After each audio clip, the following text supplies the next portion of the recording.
because most of my memories of Bridgerton is just like a laugh track. It's a very, very happy set. And we really mean that. Like, sometimes I hear that and I'll be like, yeah. But we really mean it. You know, before all of us came someone else. So, you know, there was someone before Eloise, and, you know, there was someone before that who was fighting some sort of cause. I sort of see it as chipping away at something more than anything. I think we want to take a big sledgehammer to stuff, but you can't build a house starting in the attic. So you've kind of got to chip away, and I think Eloise is just someone with a pickaxe chipping away until someone will take over, really. But the best thing she can do is what she does do, and it's talk. And she's not afraid to be heard. She's really good at using her voice. I think she definitely lives for her children, and I think she wants to instill what was Edmund also in her children, and I think that has always been her goal. But I think when we see her in Queen Charlotte, she has just married 2 of her children off, and they have married for love, and they are very happy. And I think that mirror of seeing how empty her own life is makes her realise that she is not just a mother, and she is not past a sell-by date, and that actually maybe it's time to embrace life again. So I think that's where we find, she's still there meddling in her children's lives. Yes. That will never stop. That will never change. But she is definitely up for the idea. I think she will do it tentatively and slowly, and that's a lesson that she has to learn herself, because she's only ever known Edmund as a partner, and that wasn't slow. That was a thunderbolt. So I think, you know.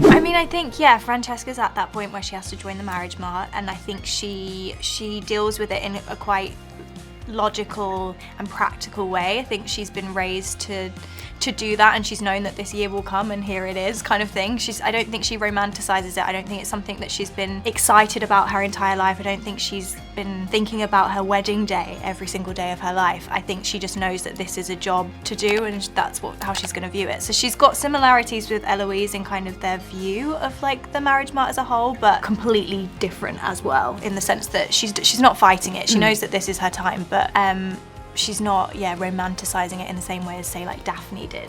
Oh, I think 100% a woman can be a good leader and powerful. I think playing this role has really, empowered so many women. I had an encounter the other day with a couple of women who, basically were talking about how the characters in the show really empowered them and helped them through their lives. And it just showed me that, it really empowered me in terms of personally and with my job, that what we do as artists really impacts the world out there, and the fans really, if there is a character that the fans can really grab hold of to help them through whatever is going through in their lives, personally, family, community, if that's something that we can as artists, push through our storytelling, I think that's a really good place to be as an artist, and I'm very proud to be a part of the show. I'm very proud that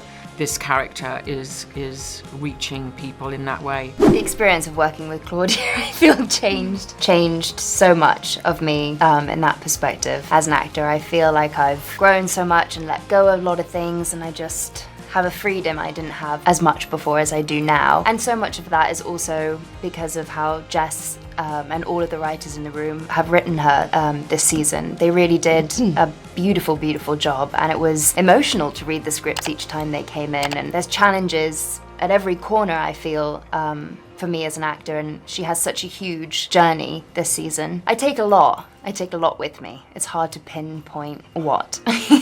But yeah, I was very fortunate with Claude's. I think in my own career, the first auditions I ever had were because other black actresses told me about auditions. So they were putting me in competition with them, this is the 1980s, for jobs that were really scarce. So that generosity of those women towards me is something that I've always taken forward in my career and hopefully in my life as something that's really important to do. You know, as you go up the ladder, you don't pull the ladder up, you let it down farther. Yeah. You open the doors wider, you let more people in. I hope that the character of Lady Danbury does that too. You know, she did it with the Sharma girls. Come on in, I'll help you in this way.